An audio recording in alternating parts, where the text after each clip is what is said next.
Thank you so much. I love coming here.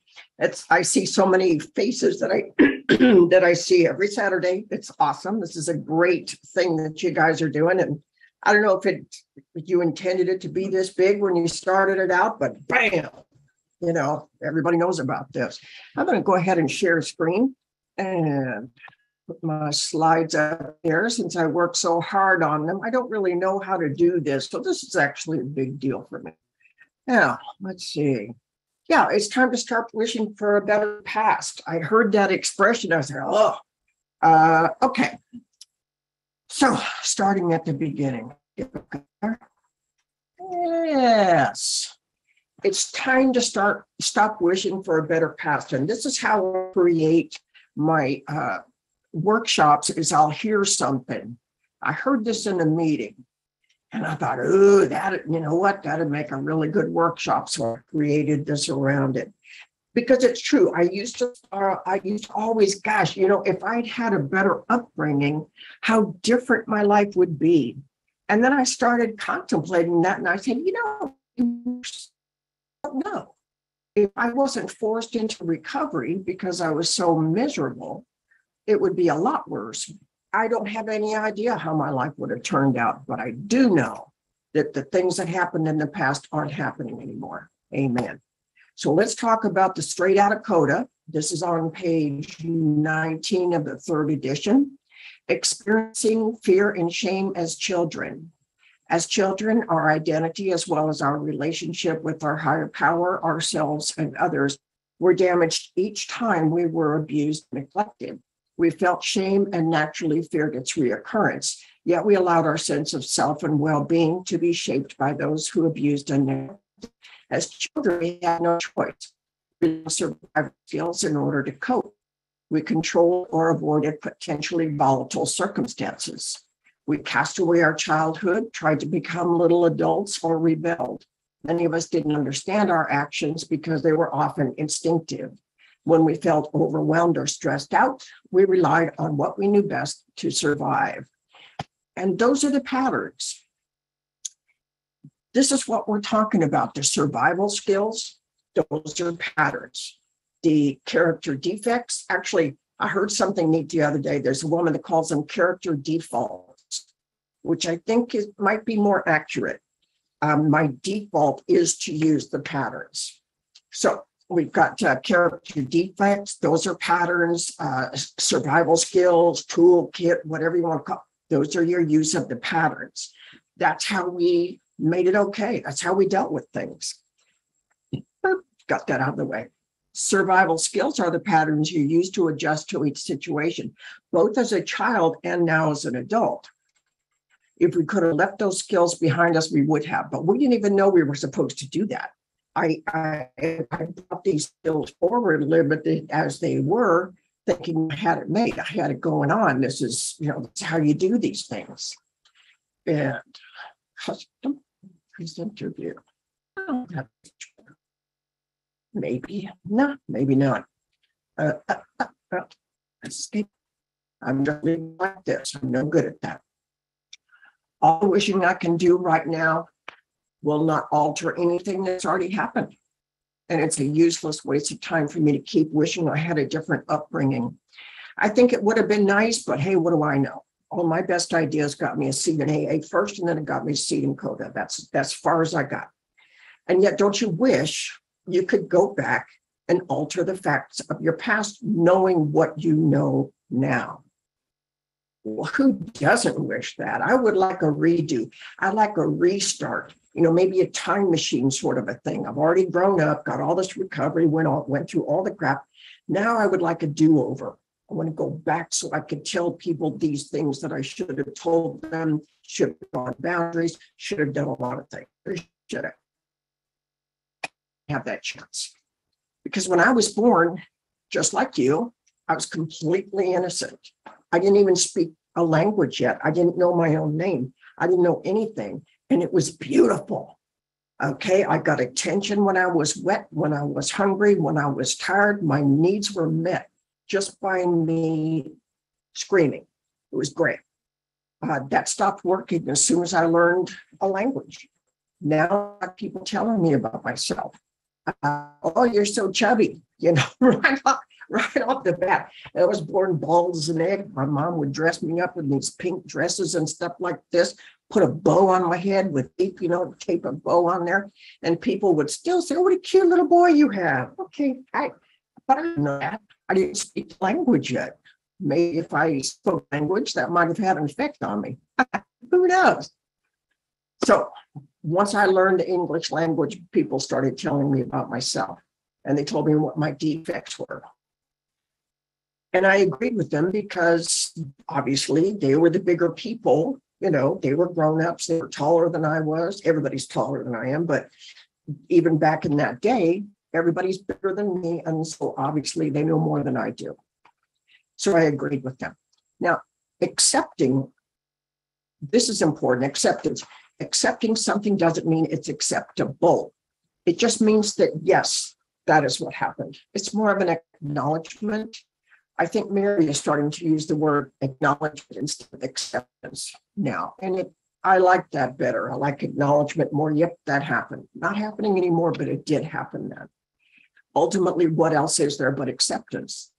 Now, from AA, one of the stories in the big book, I believe it's the 3rd edition, page 417, it says, "An acceptance of the answer to all my person, place, or situation, some fact of my life unacceptable to me. And I can find no serenity until I accept that person, place, thing, or situation as being exactly the way it's supposed to be at this moment. Until I could accept my alcoholism, I could not stay sober. Unless I accept life completely on life's terms, I cannot be happy. I need to concentrate not so much on what needs to be changed in the world as on what needs to be changed in me and my attitudes." That's kind of a default for me when I'm anxious about something or I'm wishing somebody else would behave differently. This is really good for me to reread. Don't forget, I'm not in charge of anything. Not anymore. I used to run the whole universe. It was a full-time gig. It was very tiring. It's that's exhausting. Excuse me. And I don't do that anymore because I accept that people are different from me. They're not better or worse. They're not good or bad, but they're different. My boyfriend behaves differently than I do. He's okay. He's a great human being. And he doesn't do things the way I do. I don't do things the way he does, and it's still fine. It has to be. Okay, that's the way he is. This is the way I am. If I choose to change, that's up to me. I'm listening for him, but it's got to be his idea. Excuse me. Boy. Let's talk about the patterns for a minute. If you think about your childhood, each of us had a go-to pattern. Mine was avoidance. But sometimes it's denial. Denial might mean, yeah, this happens to everyone. All fans like that's not a problem. This is how life is. Because really, when you're a kid, you don't really know what's going on in other people's houses. And I like to say, you still don't. Okay? We still don't know what's going on with other people. But we just think we do because of the way they look on the outside. Compliance. I'll do whatever you do. You want me to, just don't be mad at me. Please don't walk out. Whatever you need. Will. Avoidance, that was my favorite. If we don't talk about the problem, then there is no problem. And also avoidance was physically running away. I was hiding in my room, house in the neighborhood, because we were hiding. As soon as the parents got home, we scattered like little mice. We each had our own bedroom, hallelujah, and we didn't have TV in our bedroom or anything like that, like nowadays, but the bedroom was preferable. Because if you don't never get new. Okay, low self-esteem. I know I'm not good enough for you. I will try harder and I will do better. But when you carry that through to your growing up life, I'll get onto that in a minute. And control. All of these patterns, by the way, are control patterns. Okay? They're all a way of controlling your atmosphere or trying to make the room level. Just try to get it back to level. oh, I can change this or my perception of this to make it feel normal or okay. I did a lot of survival skills. All of these things that I did got me into grown-uphood. Is that a word? Anyway, it got me to be an adult to where I could finally leave. And I thought, as soon as I leave the house, everything will be fine. Everything's going to straighten itself out. I'm going to be a grown-up. It's going to be awesome. Nobody's going to hurt me anymore. It didn't work out like that at all. It's a bit choppy. Thank you, Donnie. I've got my hotspot on right now, so I'm hoping that will improve. But we've been having connectication issues. Also not a word. Okay. So those are. So I've got a worksheet. I always have a worksheet. And in column 1, I want you to remember an event that left a mark on you. We all have these. These are just things that happened in your childhood that still bother you, still, after all this time. If you want to make friends with all that stuff, do this worksheet. Do the program. This is actually very simple. Acceptance is the opposite of the patterns. If you are practicing acceptance, then you're not practicing your patterns. And that's the goal. Everybody gets to be who they are, say what they want to say, do what they want to do. That's up to them. Whether you take it in or not is up to you. Okay, I got a bunch of horrible stuff. These are just my top 3 or my favorite 3 or whatever. But here's what happened. Column number 1, and think about this for yourself and write it down. Think about something that's stuck, that still stays with you. For example, one of the guys in middle school, when you're first starting to realize that, there's a difference between girls and boys. There was a guy, he was very attractive, and he pretended he liked me, but he didn't. It was a joke. The whole school knew it. It was a joke, and it was awful. And this told me that I was unlovable. But let's get with let's stay with number 1 first. And here's another one. Mom made me tell the truth about the bike and I ruined Christmas. Oh, single-handedly ruined Christmas. Here's what happened. My stepdad's in the garage putting bicycles together. That was our present. So he's putting bicycles together out there. I'm in the master bedroom with Mom and my sisters. We're wrapping Christmas packages for his company's giveaway to kids or whatever, sort of a Toys for Tots thing. And Mom was in a good mood, excuse me. Mom was in a good mood. So we were all in a good mood because she was in a good mood. We were in a good mood and we were laughing and everybody was having a good time.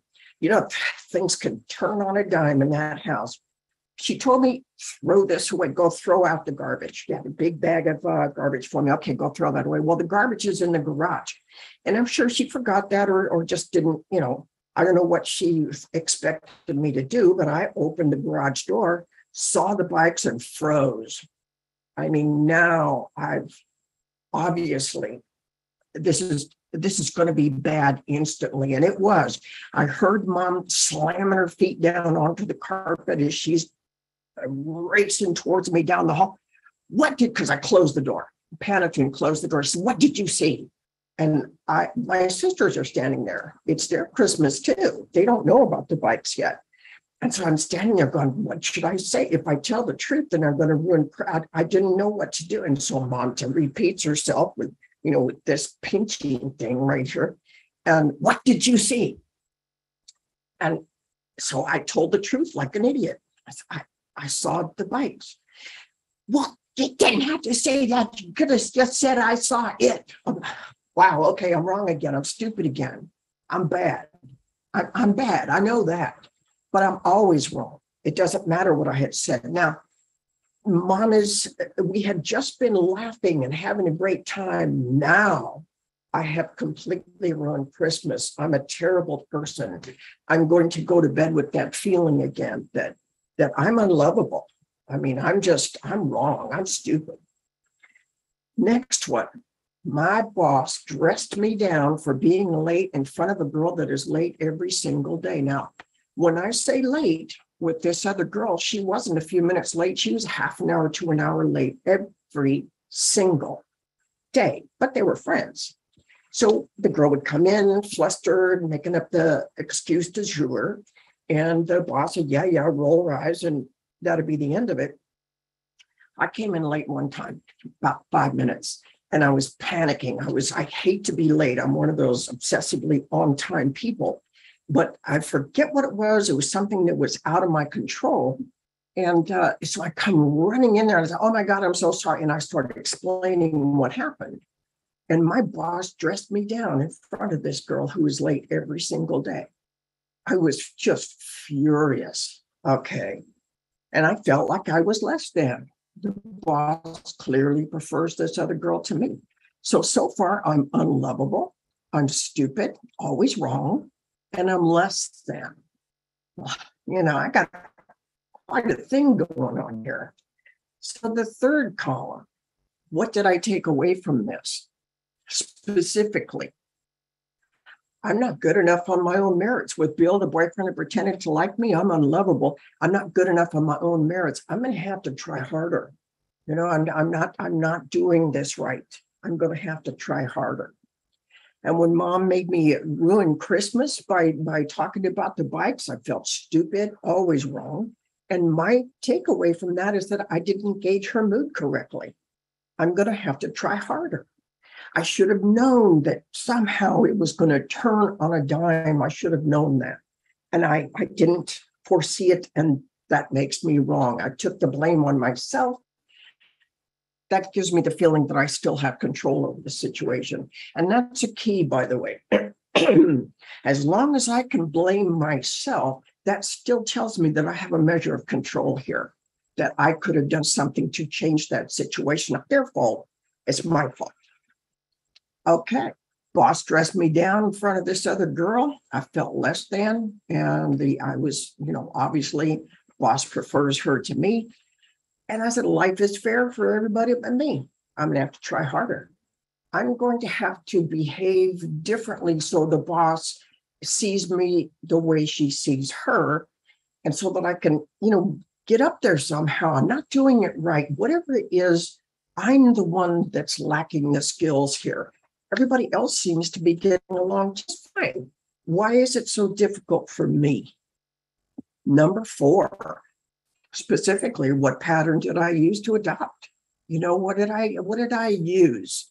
Low self-esteem on all 3. That was my favorite. It was just true. On the guy that pretended he liked me, I do not perceive myself as lovable or worthwhile. When mom made me ruin Christmas, this is in my speech, made me ruin Christmas. She didn't make me do anything. Low self-esteem, look to others to provide their sense of safety. And my sponsor said, you keep going to your mom for love and affection, but that's an empty cupboard. Stop going in there. There's no food in there. There never will be. Wow. So it's not my lack of doing something different that's creating this. I'm just looking in an empty cupboard. Okay, I can accept that. Specifically for the boss dressing me down in front of this other girl. Low self-esteem, had difficulty admitting a mistake. I was late. It doesn't matter what the other girl does.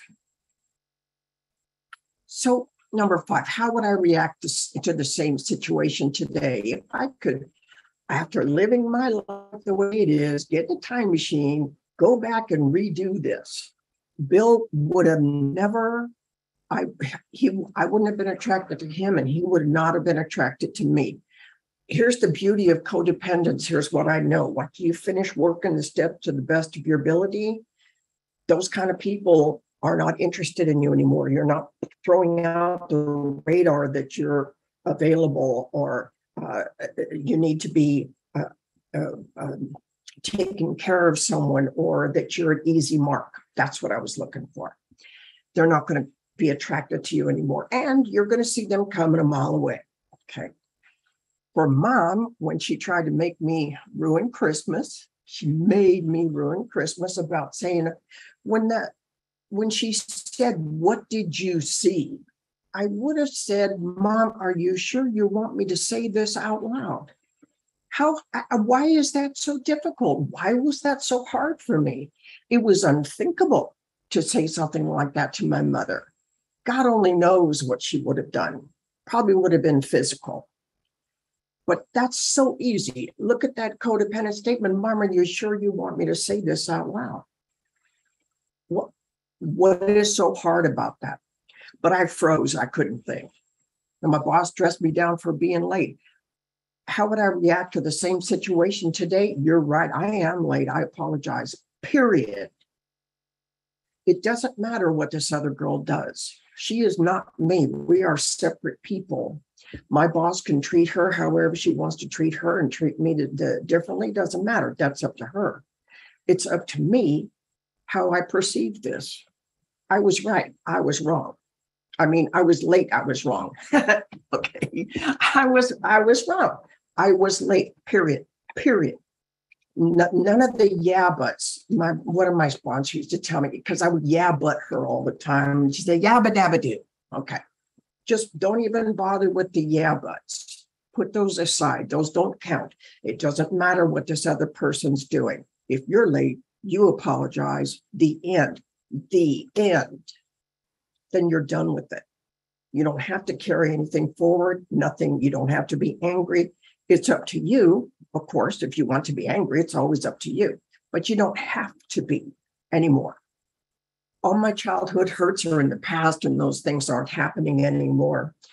Neither the events that happen nor my reactions to those events will never change. However, I can uncover that stuff, see what the actual deal was, discover all the facts about that, and then discard what I no longer need. With my mom, for example, she's a tough one. I don't know if I want to do her today. But when my mom confronts me today, I don't buy in. Number one, when I see her, I see her as the adult version of Karen, not the child. She can still hurt the child if I let the child get exposed, but I don't. I go home as Karen, the adult.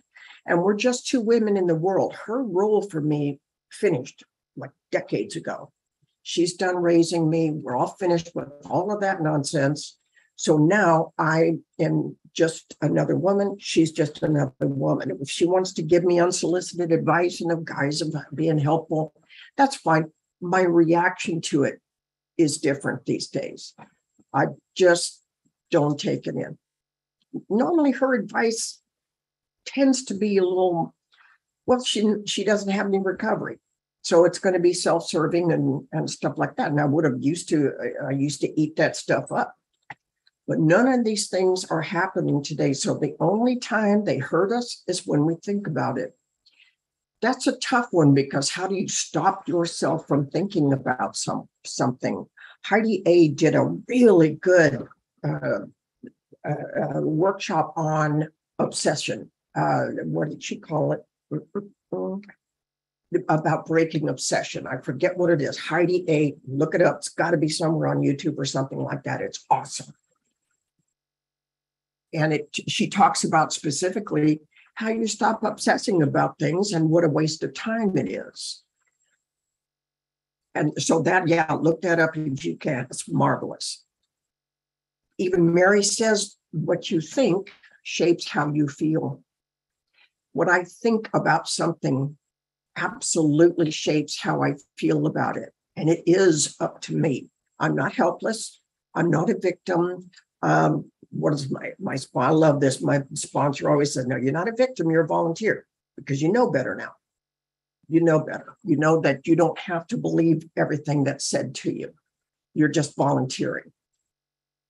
If I decide to take exception to something or get upset that somebody said or some weird look that I perceived, it's not what they're doing. It's something in my mind that's going wrong. Some sort of a button was pushed that I haven't dealt with yet. And it doesn't mean that I should direct that person to treat me differently. It means I should find out why I'm upset about that. That's all it means. It just means it's time to go back to work. The Serenity Prayer is marvelous. It's very, very simple when you break it down. So, God help me. God, now I forget it. Dear God, Serenity Prayer. The things that I cannot control. I can't believe I just lost the Serenity Prayer out of my head. But it's really simple. The things that you can't change is everything. Everything in the universe is off the table. The only thing that you can change, arresting obsession. Thank you so much. There's a link to it in the chat. Please go take a look at that. Please, please, please do yourself a favor and take a look at that. It's in the chat. It's a game changer. So the things that I cannot change, the only thing I can change is me. So if I start saying the Serenity Prayer, that means I need to look at something. Something is bothering me. It goes right back up to acceptance. Acceptance is the answer to all my problems today. When I'm disturbed, it's because something, somebody, some situation is unacceptable to me. So I need to go find my problem, not theirs. They get to do what they want. It's not really actually personal anyway. They're talking from their history, not mine. Okay. So how do I apply my recovery to my relationships? Page 124 of the Code of Third Edition says, we know our past is just a set of facts that make up our story, and we can now use what we learned in the present to manage our daily lives and to help other people. Once you finish the 9th step and get all of that garbage, all the stuff from the past is resolved, now you're just going forward with your day-to-day life. Now you do a 10th step on the last 24 hours only on your entire history. It's the beauty of step 9. It gets everything resolved. So it's just a set of facts now. Terrible things happened to me when I was a kid, but it's just a set of facts that I can use to help other people that were also hurt in that way. So that's the only beauty of it, is that I can be helpful to other people. If I'm not practicing acceptance, I'm practicing a pattern. Don't take my word for it. Take a look at it yourself. There's an easy way to tell if I'm not practicing acceptance, because the word make is in there. It's the word make. If I try make a change to a person, place, or thing, I'm using a pattern. I'm trying to control them so that they will act differently and make me happy. It's the old idea. If I do this, they will do that. If they're not doing this, I have to make them do that. So then I will be happy. I prayed one time for my sister to get a boyfriend. Grant me the serenity to accept the things I cannot change. Donnie, thank you. I don't know why I got a blank on that all of a sudden. To accept the things I cannot change. Well, I can't change anything. So acceptance, it's right there. Accept the things I cannot change. It doesn't say agree with them. It doesn't say get behind them. It just says acceptance is all there is. Because that's what they're saying. That's what they're doing. That's it. You don't have to change other people. You don't have to make things happen or make things not happen anymore. Once you start going with the flow and just letting your life unfold, just like it says in the book, just let your life unfold. Weird things happen. Things that I did not expect happen. Things I didn't ask for. Well, I don't actually ask for things anymore. The 11th step tells us we're only supposed to pray for knowledge and strength, period. But I started praying for my sister at the time. We both worked at the same company, doing the same job, but in different departments. And she was all kinds of helpful to me. She wanted to help me do the job better. And so she would always tell me, you should. And so I finally started filling in the blank, and so what she's really telling me is you should be more like me. When somebody starts out with you should, just la la la la la la, whatever comes next, don't bother with that. They're talking from their history, not yours.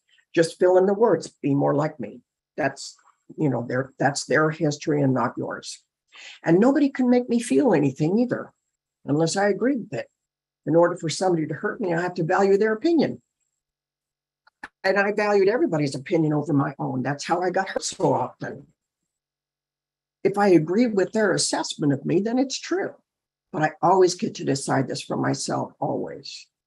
When somebody says something to you, my best friend told me I wasn't very thoughtful. And I was hugely entitled. She couldn't have hurt me more if she had slapped me in the face, because it really hurt my feelings. I had a lot of recovery. I had a lot of sponsees. I'm spending a lot of time helping people. How could you say I am not thoughtful?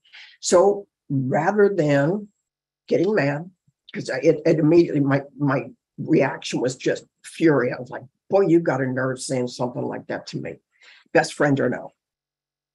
But I didn't say anything. I sat with it for a little bit. Let's see if that's true.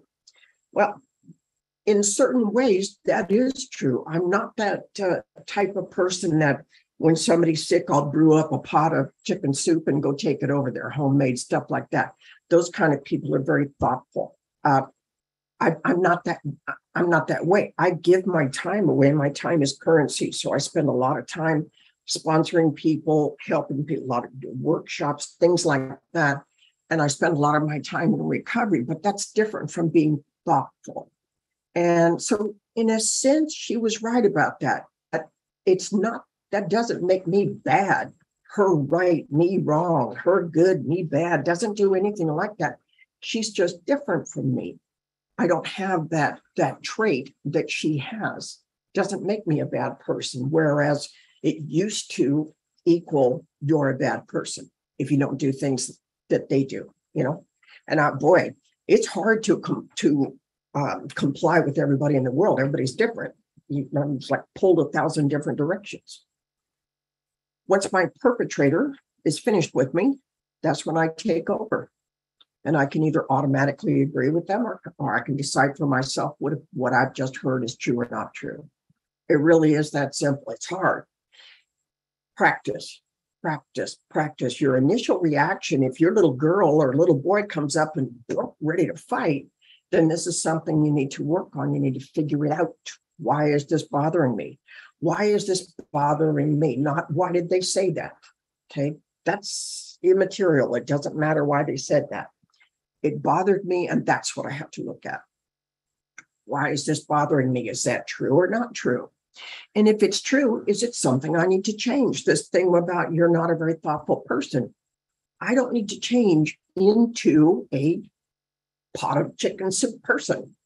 Okay, so other people do that. Other people have gifts in that area. I am not gifted that way. So I thought about what she said and put it aside. Okay, she's right. Doesn't make me wrong. As soon as you can, try to appreciate that your past truly is over. It's done. You're an adult now. And you don't have to keep living it. The past had a purpose, and most people never get the gift of desperation. We get to live 2 separate lives in one lifetime, and there's no need for wishing anymore. As much remorse as you might have about your past, try as soon as you can to let that go. It really is not worth sitting in. Somebody told me one time, it was very clever. She says, it's okay to look at your past, just don't stare at it. So let's go back to this worksheet. Somebody give me something that happened and let's figure it out. Yeah, and I would keep it to, I was wrong to, in your mind. Now, you don't need to do anything for her other than if you behave badly to make that amend.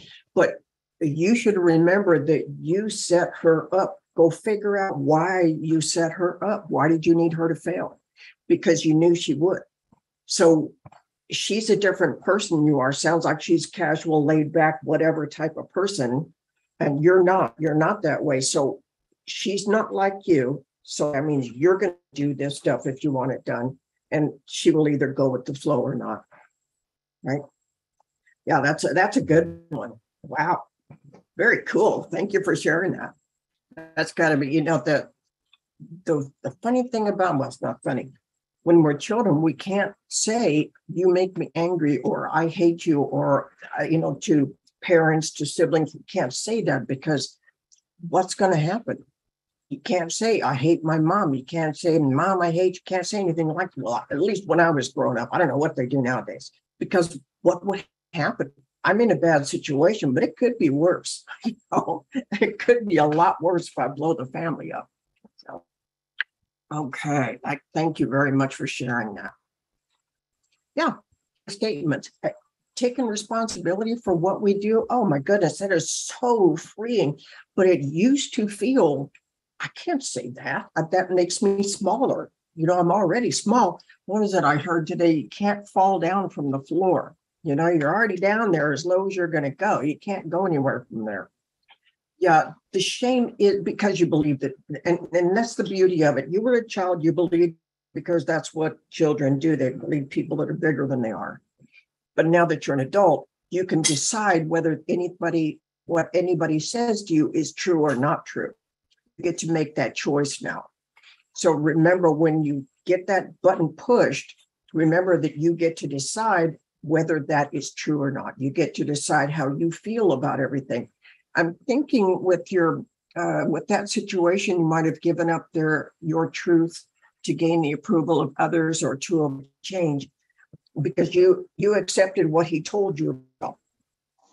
The things that were said to us when we were children. Where is it? Do I have it in here? The shame messages that we were told as children are untrue. Here's the thing. Guilt means I've done something wrong. Shame means I am wrong. I'm flawed. But that's not true. None of us is flawed. Each one of us, believe it or not, is perfect, just like we are. Warts and all. Each one of us is already perfect. And that's a hard concept, but the faster you get to it, the happier you're going to be. And that way, if you can make yourself happy and you believe in yourself, who else can take you down? Nobody, because you won't believe them. It's okay. Thank you so much for raising your hand. This must be terrifying. The culture that you're in, that's shalmuta. I know that word. That's danger.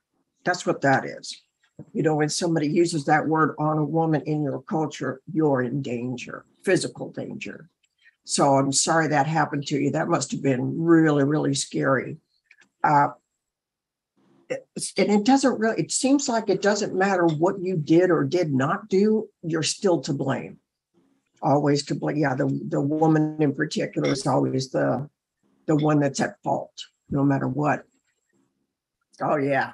It's important for you to start making your own decisions now. And that little girl down in that, when you get that shame button pressed, that's your little girl reacting from the memory. That's your 15-year-old. And so naturally, she's going to want to come up fighting. You don't need to do that anymore, but you're the one that's got to make that decision. Right. You're the one that gets to decide, that's not true. That's not true anymore. So I wish the very best for you. That's a tough situation, truly. Thank you for sharing that. On page 30 of our big book, it talks about that. It says, where did I learn? Where did I learn? Where did I learn? There's a bunch of questions in there. And that's one of them. Where did I learn not to tell? It doesn't matter what's going on inside the household. You do not tell, because what's going on in the house was addressed for me. And it doesn't sound like for you either. You were just not supposed to tell. So you were still in trouble. So you can't win. Yeah, you're not allowed to trust your own perceptions of things. I know this is right. This can't be right. This can't be going on with everybody. It feels icky. But you're telling me, my grown-up is telling me that this is okay. And I don't know. That's a weird feeling. Okay, let's see. Hypervigilant, afraid to express beliefs and feelings and opinions when they differ from others. That's possible, because we don't know what's going to happen if we do that as kids. Maybe they're going to, a lot of times parents will threaten you with all kinds of crazy stuff. They're going to ship you off to a juvenile detention center. They're going to do this or do that. We don't know what's going to come next. And this is what happened to me next, after it happened to me. Make decisions, no, give up their truth, to gain the approval of others or to avoid change. There's all kinds of things that happen, weird stuff, because when you're a child, you have to make that okay in your head somehow. You have to put it on yourself. You have to blame yourself so that you can continue the relationship. Yeah, you have to work it out somehow in your head to where it's okay, so that you can keep going day to day. Doesn't feel right, but this is the way it is right now.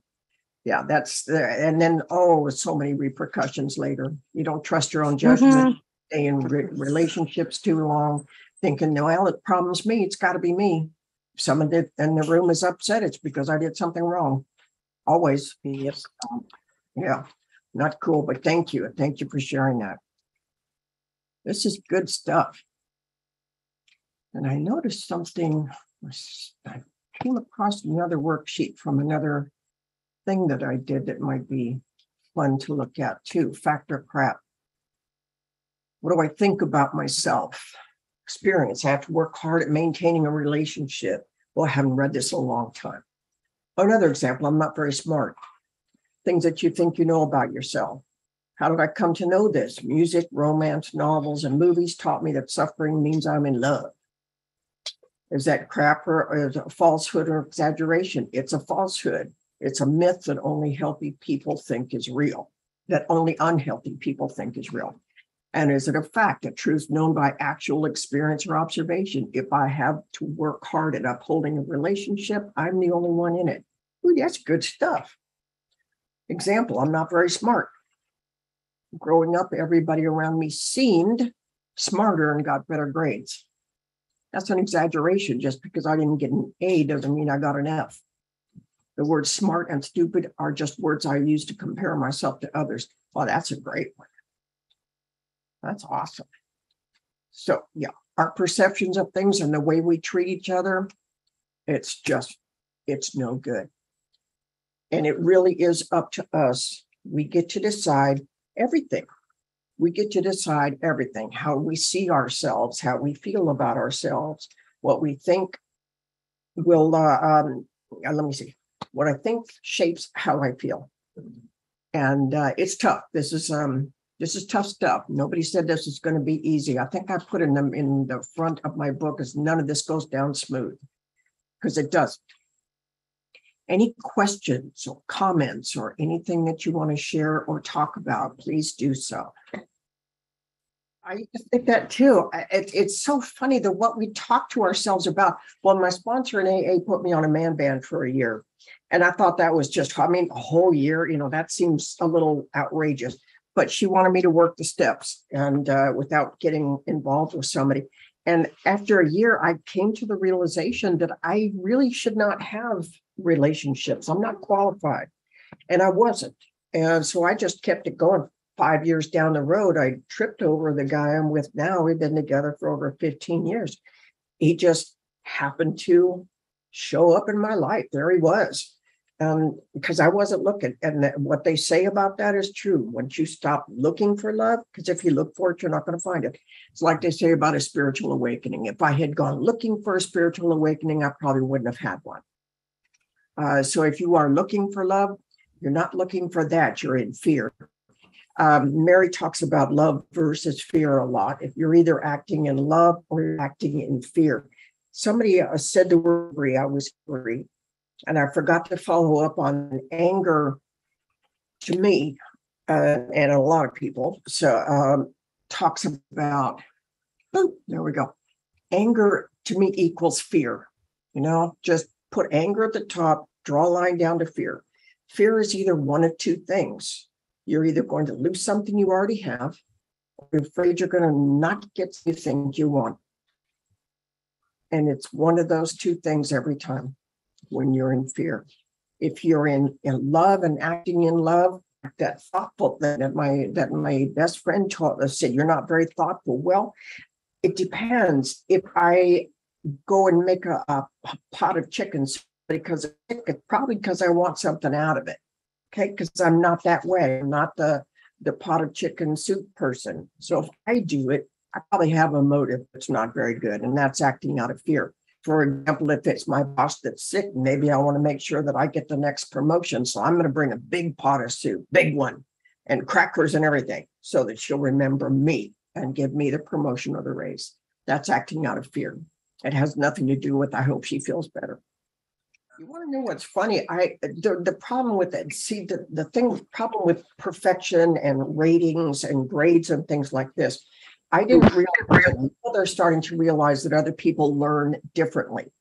Right. I'm a visual learner. I didn't know that. I sat in the back of this class, not realizing that I needed to be in the front row. When I thought I was stupid, it was because I had two sisters, thinner, smarter sisters, one older, one younger. They got straight A's. Effortlessly, it seemed to me, because I worked at it. I tried to memorize things, and I just couldn't do it. Tests, I was no good. As it turned out, I'm a logical thinker. In the entire family, I have the highest IQ. And so obviously I'm not stupid. So now my parents would say, well, you're just not applying yourself. Okay, that's not true. But it just that if it makes sense to me and I'm a logical thinker, if it makes sense, I'll remember it forever. If I have to memorize something, I'm lost. Okay. They tested good because they memorized well. So it's not that they were smarter necessarily. It's just that they did better on tests. It is a perception, and it's how you feel about it. It is up to you. I'm so glad you're here today. This is probably going to be the best day of your life and the worst day, all combined into one. Sounds like you've got some low self-esteem, which is that's what kind of gets us here. And so the patterns that I put on the wall here for you, these are codependent patterns. This is how we make things okay in our heads. This is how we blame ourselves for things. And basically that means that we can control it, or at least we think we can. This is our way of being in control, is to take blame. So some of these things might resonate with you. I recommend that you go to coda.org and take a look at their materials. You can find this, you can find the Blue Book, which is what we work from. The good news is you're in great company. Some of the safest people in the world are codependent because we know we got problems and we're working on it. So welcome. I did a thing about it's never about the thing, because I had something similar. They brought in somebody for summer help, and I'd never had summer help before. I thought I was getting fired because my manager said, I want you to teach them everything you know about accounting. I'm not stupid. I know what that means. They're gonna replace me with this kid. It was nothing like that, but my head blew it up into just a mushroom cloud. And it wasn't like that at all. Yeah. It's amazing what we can do to ourselves, especially when something comes at us really fast and we don't have enough pause time to relax. And, my little girl will wake up and all right, that does it, So I have something else to say. Anyone? I'm new, so I didn't get to formulate my question. I want to be restless. What if I see myself as dependent? Yeah, don't worry. Right now, you don't know much because you don't even know what you don't know. And there's a brand new world that's going to open up to you. You keep coming back to these meetings. And what is a codependent? A codependent person is somebody that needs to have their perception of things altered. The world as it is not okay right now. I need to alter that somehow. I'm going to use a pattern to alter how I see that. Let me put those back up. Denial is a really good one. There's no problem. This isn't happening. Okay. That's the easiest one. Avoidance was mine. I'd just run. If things got tough, I'd run.